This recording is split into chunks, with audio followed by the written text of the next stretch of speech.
ভাদ্র মাসে তাল পিঠে খেতে হয়। ভাদ্র মাসে তাল হয়। আর হচ্ছে ভাদ্র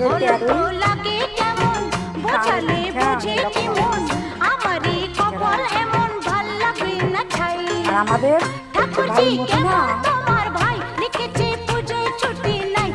পিয়াল কম দিকে পিঠে বেশি ভালো হইতেছে না। পিয়ালের পর বসে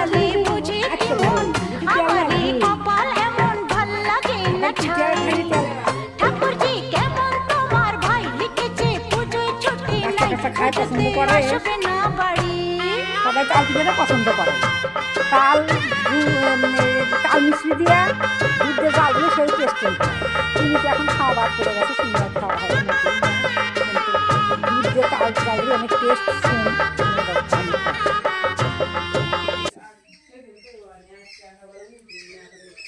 ও তাহলে তোমার ইয়ে হয় না, ফ্রিজে রাখা হয়েছিল না, ফ্রিজে ঠান্ডা হতে দেওয়া লাগবে। ফ্রিজ থেকে বাইর করে অমনি দিলে মাছও তাই আটকে ধরে, ওটা উঠতে চায় না। তেল লাগে, আর তেল বেশি তেলে খাওয়া যায় না না।